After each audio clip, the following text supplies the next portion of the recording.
Middle east से इस वक्त लगातार ऐसी बड़ी खबरें सामने आ रही हैं जो पूरी दुनिया की राजनीति, सुरक्षा और वैश्विक अर्थव्यवस्था पर सीधा असर डाल रही हैं।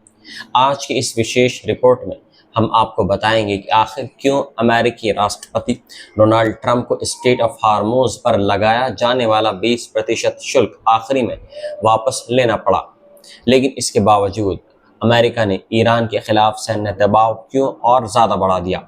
इसके अलावा इजराइल के प्रधानमंत्री बेंजामिन नेतन्याहू एक बार फिर भ्रष्टाचार के गंभीर मामलों में अदालत पहुंच चुके हैं, जहां उनकी राजनीतिक और कानूनी मुश्किलें लगातार बढ़ती जा रही हैं।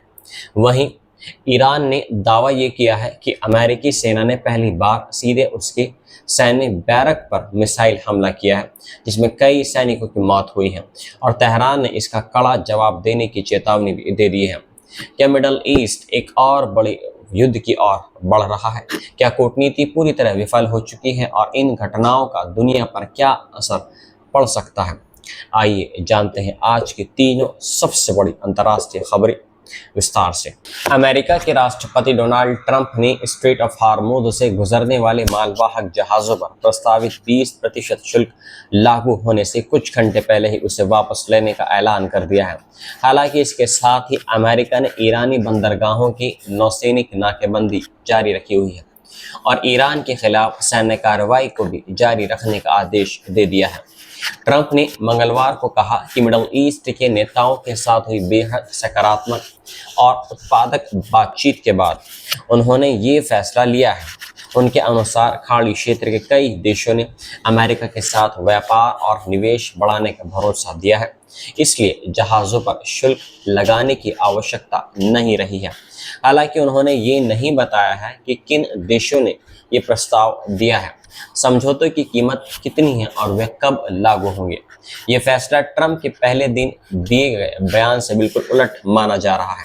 इससे पहले उन्होंने घोषणा की थी कि अमेरिका स्ट्रेट ऑफ हार्मोज का संरक्षक बनेगा और वहां से गुजरने वाले सभी मालवाहक जहाजों की सुरक्षा के बदले 20% शुल्क वसूलेगा।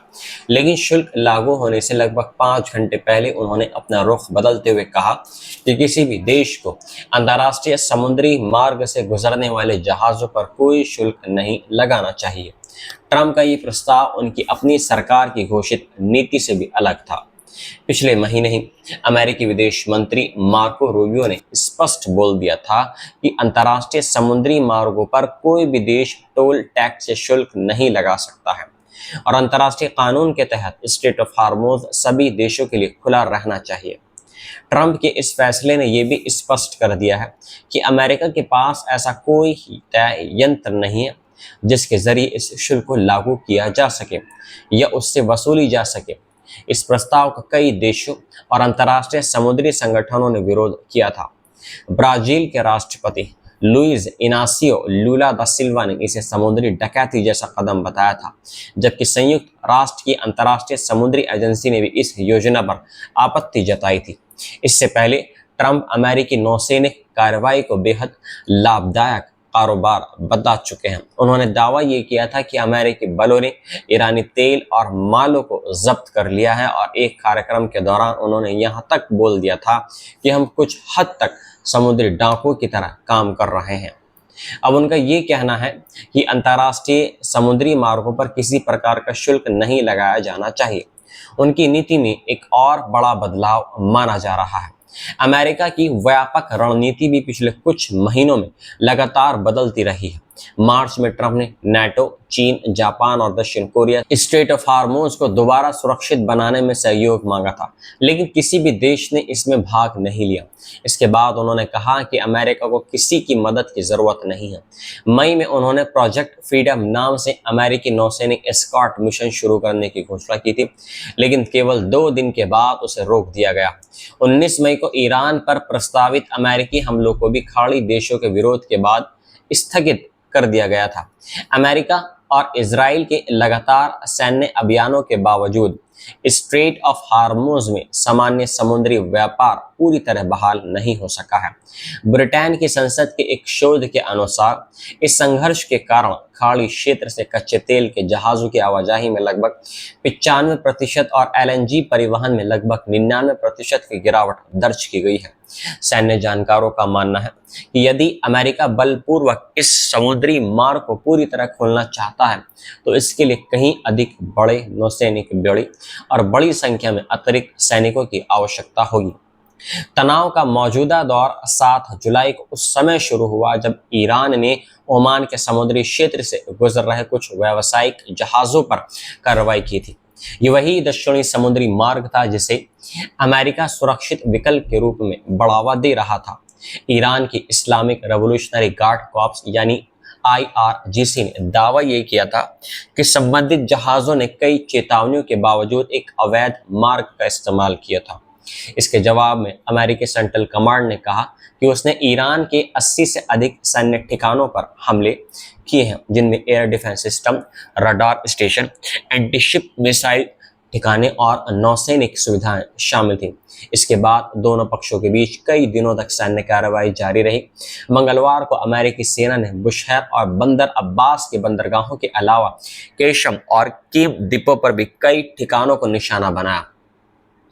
वहीं ईरान ने दावा यह किया था कि उसने बहरीन, जॉर्डन और कुवैत में अमेरिकी सैन्य ठिकानों पर मिसाइल और ड्रोन हमले किए हैं, जबकि इन देशों ने कहा कि उनकी वायु रक्षा प्रणाली से अधिकांश हमलों को बीच रास्ते में रोक दिया।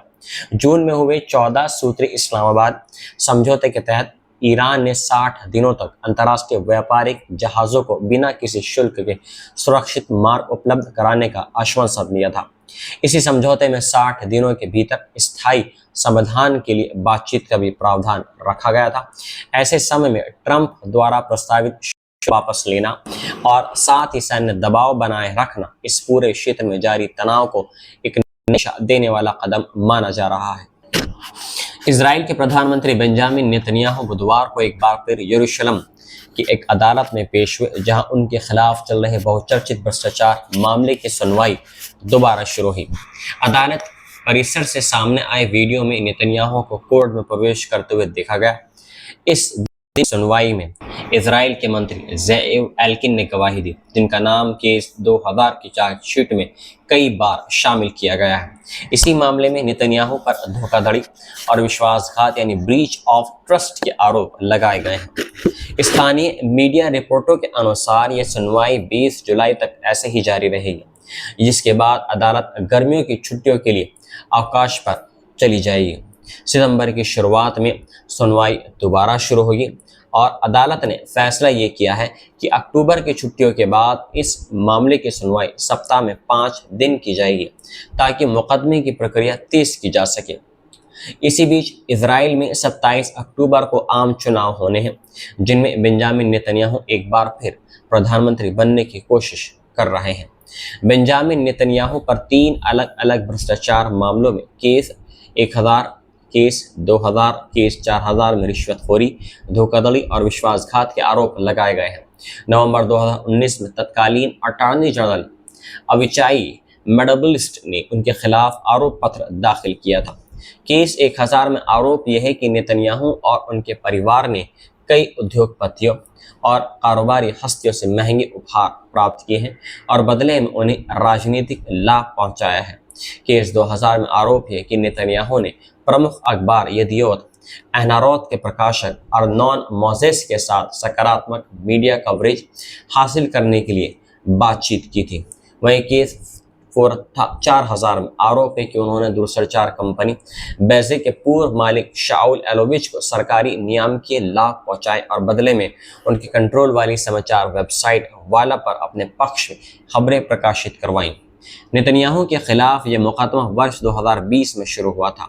उन्होंने सभी आरोपों को सिरे से खारिज करते हुए दावा ये किया है कि उनके खिलाफ राजनीतिक एक साजिश है और उन्हें सत्ता से हटाने के उद्देश्य से ये पूरा मामला तैयार किया गया है। दूसरी ओर अंतर्राष्ट्रीय स्तर पर भी नेतन्याहू कानूनी चुनौतियों का सामना कर रहे हैं। नवंबर 2024 में अंतर्राष्ट्रीय अपराध न्यायालय ICC ने गजा युद्ध के दौरान कथित युद्ध अपराधों और मानवता के खिलाफ अपराधों के आरोप में उनके खिलाफ गिरफ्तारी वारंट जारी किया था। हालांकि इजराइल इन आरोपों को बिल्कुल भी स्वीकार नहीं करता है और नेतन्याहू लगातार अपने ऊपर लगे सभी आरोपों से इनकार करते रहे हैं। ईरान के दक्षिण पूर्वी प्रांत सिस्तान बलूचिस्तान में बुधवार तड़के हुए एक मिसाइल हमले के बाद क्षेत्र में तनाव और ज्यादा बढ़ गया है। ईरानी सेना ने दावा ये किया है कि यह मौजूदा संघर्ष के दौरान अमेरिकी सेना द्वारा ईरानी थल सेना पर किया गया पहला सीधा हमला था। सरकारी प्रसारक IRIB के अनुसार अमेरिकी सेना ने बमपूर शहर स्थित ईरानी सेना की ग्राउंड फोर्सेस की बैरक और उसके आवासीय परिसर पर 13 मिसाइलें दागी। हमले में ईरानी सेना की 388वीं ब्रिगेड के 7 सैनिकों की मौत हो गई, जबकि 13 अन्य सैनिक इसमें घायल बताए जा रहे हैं। सेना ने बताया है कि कुछ अन्य सैनिकों का भी अस्पताल में इलाज चल रहा है। ईरानी सेना ने इस हमले की कड़ी निंदा करते हुए इसे अमेरिकी आक्रामकता बताया और कहा कि इस कार्रवाई का निर्णायक जवाब दिया जाएगा। सेना के अनुसार यह हमला सीधे उसके सैन्य ठिकानों को निशाना बनाकर किया गया, जिससे संघर्ष एक नए और अधिक गंभीर फेज में प्रवेश करता दिखाई दे रहा है। इससे पहले 13 जून से शुरू हुए इजरायली हमलों और बाद में अमेरिका तथा इजराइल की संयुक्त सैन्य कार्रवाइयों के दौरान ईरानी सेना या इस्लामी रेवोल्यूशनरी गार्ड कॉर्प्स यानी IRGC के नियमित सैन्य बैरकों को सीधे निशाना नहीं बनाया गया था। इसलिए ईरान इस ताज़ा हमले को एक महत्वपूर्ण सैन्य बढ़ोतरी के रूप में देख रहा है। ईरानी सरकार के प्रवक्ता फातमेह मोहाजेरानी ने कहा कि हाल के अमेरिकी हमलों में दक्षिणी ईरान के विभिन्न इलाकों में 30 से अधिक नागरिकों की भी मौत हुई है। उन्होंने इन हमलों की निंदा करते हुए अंतर्राष्ट्रीय समुदाय से हस्तक्षेप की मांग की है। उधर अमेरिकी राष्ट्रपति डोनाल्ड ट्रंप ने मंगलवार को कहा था कि ईरान के खिलाफ अमेरिकी सैन्य कार्रवाई आने वाले दिनों में और तेज की जाएगी। उन्होंने चेतावनी दी थी कि यदि तेहरान बातचीत के मेज पर वापस नहीं लौटा तो अगले सप्ताह से अमेरिका ईरान के बिजली घरों, पुलों और दूसरे महत्वपूर्ण बुनियादी ढांचों को भी निशाना बनाना शुरू कर देगा। अमेरिका और ईरान के बीच तनाव पिछले कुछ दिनों में स्ट्रेट ऑफ हार्मोज को लेकर लगातार और ज्यादा बढ़ता जा रहा है। दोनों देशों के बीच सैन्य हमलों का सिलसिला अभी तक जारी है, जबकि इससे पहले पाकिस्तान के मीडिएशन में हुए एक समझौता ज्ञापन का उद्देश्य संघर्ष को रोकना और स्थायी शांति की दिशा में बातचीत शुरू करना था।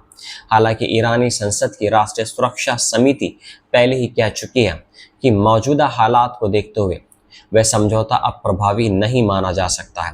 ऐसे में ताज़े मिसाइल हमले और इसके बाद ईरान की जवाबी कार्रवाई की चेतावनी ने पूरे क्षेत्र में एक बार फिर बड़े सैन्य टकराव की आशंकाओं को और ज़्यादा बढ़ा दिया है।